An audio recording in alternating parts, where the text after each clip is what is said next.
پیارے پیارے اسلامی بھائیوں، اس آیت مبارکہ میں یتیموں کے حوالے سے بہت واضح احکام دیے ہیں۔ چنانچہ فرمایا کہ جن یتیموں کا مال تمہارے پاس ہو ہے کہ ان کا مال دے کر وقتاً فوقتاً انہیں دیکھتے رہو کہ کیسے خرچ کرتے ہیں، یوں انہیں آزماتے رہو یہاں تک کہ یعنی بالغ ہو جائیں۔ تو اگر تم ان میں سمجھداری کے آثار دیکھو کہ وہ مالی معاملات اچھے طریقے سے کر لیتے ہیں تو ان کے مال ان کے حوالے کر دو۔ وَابْتَلُوا الْيَتَامَىٰ حَتَّىٰ إِذَا بَلَغُوا النِّكَاحَ فَإِنْ آنَسْتُم مِّنْهُمْ رُشْدًا فَادْفَعُوا إِلَيْهِمْ أَمْوَالَهُمْ وَلَا تَأْكُلُوهَا إِسْرَافًا وَبِدَارًا أَن يَكْبَرُوا وَمَن كَانَ غَنِيًّا فَلْيَسْتَعْفِفْ وَمَن كَانَ فَقِيرًا فَلْيَأْكُلْ بِالْمَعْرُوفِ فَإِذَا دَفَعْتُمْ إِلَيْهِمْ أَمْوَالَهُمْ فَأَشْهِدُوا عَلَيْهِمْ وَكَفَىٰ بِاللَّهِ حَسِيبًا۔ رب کعبہ ارشاد فرماتا ہے، اور یتیموں کی سمجھداری کو آزماتے رہو یہاں تک کہ جب وہ نکاح کے قابل ہوں، تو اگر تم ان کی سمجھداری دیکھو تو ان کے مال ان کے حوالے کر دو، اور ان کے مال فضول خرچی سے اور اس ڈر سے جلدی جلدی نہ کھاؤ کہ وہ بڑے ہو جائیں گے، اور جسے حاجت نہ ہو تو وہ بچے، اور جو حاجت مند ہو وہ بقدر مناسب کھا سکتا ہے وہ بچے، اور جو حاجت مند ہو وہ بقدر مناسب کھا سکتا ہے۔ پھر جب تم ان کے مال ان کے حوالے کرو تو ان پر گواہ کر لو، اور حساب لینے کے لیے اللہ کافی ہے۔ پیارے پیارے اسلامی بھائیوں، اس آیت مبارکہ میں یتیموں کے حوالے سے بہت واضح احکام دیے ہیں۔ چنانچہ فرمایا کہ جن یتیموں کا مال تمہارے پاس ہو ان کی سمجھداری کو آزماتے رہو، جس کی ایک صورت یہ ہے کہ ان کا مال دے کر وقتاً فوقتاً انہیں دیکھتے رہو کہ کیسے خرچ کرتے ہیں، یوں انہیں آزماتے رہو یہاں تک کہ جب وہ نکاح کی عمر کو پہنچ جائیں یعنی بالغ ہو جائیں۔ تو اگر تم ان میں سمجھداری کے آثار دیکھو کہ وہ مالی معاملات اچھے طریقے سے کر لیتے ہیں تو ان کے مال ان کے حوالے کر دو۔ یہاں تک ان کے بارے میں حکم دینے کے بعد اب سرپرستوں کو بطور خاص چند ہدایات دی ہیں۔ چنانچہ فرمایا کہ یتیموں کے مال کو فضول خرچی سے استعمال نہ کرو، اور ان کا مال جلدی جلدی نہ کھاؤ، اس ڈر سے کہ جب وہ بڑے ہو جائیں گے تو چونکہ تمہیں ان کے مال واپس کرنا پڑیں گے، لہٰذا جتنا زیادہ ہو سکے ان کا مال ان کا مال کھا جاؤ، یہ حرام ہے۔ مزید ہدایت یہ ہے کہ یتیم کا سرپرست اگر خود مالدار ہو یعنی اسے یتیم کا مال استعمال کرنے کی حاجت نہیں تو وہ اس کا مال استعمال کرنے سے بچے، اور جو حاجت مند ہو وہ بقدر مناسب کھا سکتا ہے، یعنی جتنی معمولی سی ضرورت ہو اس میں کوشش یہ ہونی چاہیے کہ کم سے کم کھائے۔ پیارے آقا صلی اللہ علیہ وسلم کے پیارے دیوانوں، اور آیت کے آخر میں مزید پہلے والے حکم کے بارے میں فرمایا کہ جب تم یتیموں کے مال ان کے حوالے کرنے لگو یعنی یتیموں کا مال جب ان کو دینے لگو تو اس بات پر گواہ بنا لو تاکہ بعد میں کوئی جھگڑا نہ ہو، اور یہ حکم جو ہے وہ مستحب ہے۔ آگے رب کعبہ ارشاد فرماتا ہے، للرجال نصیب مما ترک الوالدان والاقربون وللنساء نصیب مما ترک الوالدان والاقربون مما قل منه او کثر نصیبا مفروضا۔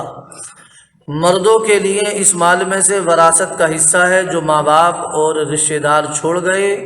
اور عورتوں کے لیے اس میں سے حصہ ہے جو ماں باپ اور رشتہ دار چھوڑ گئے۔ مال وراثت تھوڑا ہو یا زیادہ، اللہ نے یہ مقرر حصہ بنایا ہے۔ پیارے اسلامی بھائیوں، زمانے جاہلیت میں عورتوں اور بچوں کو وراثت سے حصہ نہ دیتے تھے۔ اس آیت میں اس رسم کو باطل کیا گیا۔ اس سے یہ بھی معلوم ہوا کہ بیٹے کو میراث دینا اور بیٹی کو نہ دینا صریح ظلم اور قرآن کے خلاف ہے۔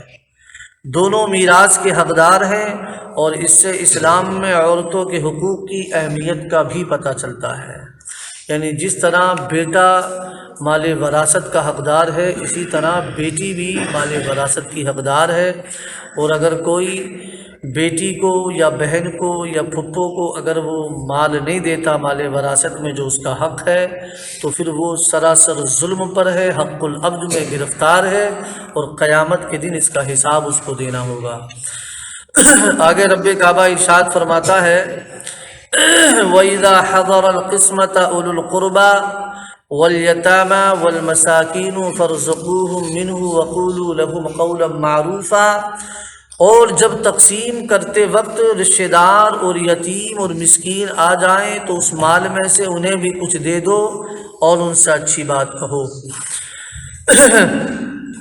جن افراد کا وراثت میں حصہ ہے ان کا بیان تو تفصیل کے ساتھ بعد کی آیتوں میں مذکور ہے، ان کے علاوہ دیگر رشتہ داروں اور محتاج افراد کے بارے میں فرمایا کہ انہیں بھی وراثت تقسیم کرنے سے پہلے مال میں سے کچھ دے دیا کرو اور ان سے اچھی بات کہو، جیسے یہ کہ یہ مال تو در حقیقت وارثوں کا حصہ ہے لیکن تمہیں ویسے ہی تھوڑا سا دیا گیا ہے، یوں ہی ان کے لیے دعا کر دی جائے۔ وراثت تقسیم کرنے سے پہلے غیر وارثوں کو دینا، اس آیت میں غیر وارثوں کو وراثت کے مال میں سے کچھ دینے کا جو حکم دیا گیا ہے یہ دینا مستحب ہے۔ امام محمد بن سیرین رحمۃ اللہ علیہ سے مروی ہے کہ حضرت عبیدہ سلمانی رحمۃ اللہ تعالیٰ علیہ نے میراث تقسیم کی تو اسی آیت پر عمل کرتے ہوئے ایک بکری ذبح کروا کر کھانا پکوایا، پھر یتیموں میں تقسیم کر دیا اور کہا اگر یہ آیت نہ ہوتی تو میں یہ سب خرچہ اپنے مال سے کرتا۔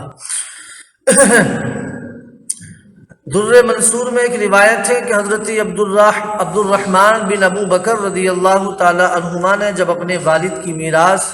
تقسیم کی تو اسی مال سے ایک بکری ذبح کروا کر کھانا پکوایا۔ جب یہ بات حضرت عائشہ صدیقہ رضی اللہ تعالی عنہا کی بارگاہ میں عرض کی گئی تو انہوں نے فرمایا عبد الرحمن نے قرآن کے حکم پر عمل کیا ہے۔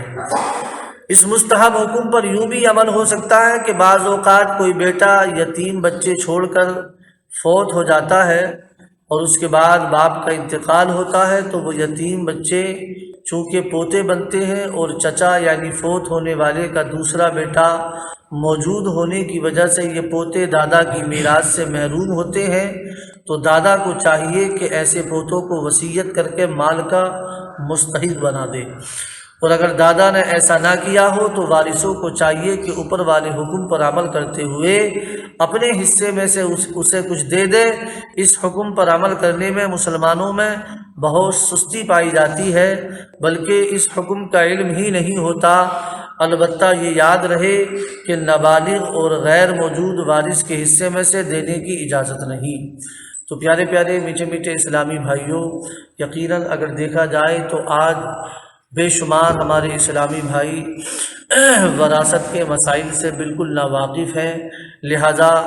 ہمیں اور آپ کے لیے لازم اور ضروری ہے کہ ہم اس بات کو جانیں کہ مال وراثت میں کس کس کا حق ہوتا ہے اور ان کو دینا یہ لازم اور ضروری اور فرض ہے۔ اگر نہیں دیں گے تو پھر ہم ظلم پر آمادہ ہیں، حق تلفی میں ہم گرفتار ہیں، حق العبد میں گرفتار ہیں، اور قیامت کے دن اس کا حساب دینا ہوگا۔ رب کعبہ کی بارگاہ میں دعا ہے مولا کریم ہم سب کو قرآن و حدیث کی تعلیمات پر عمل پیرا ہونے کی توفیق عطا فرمائے۔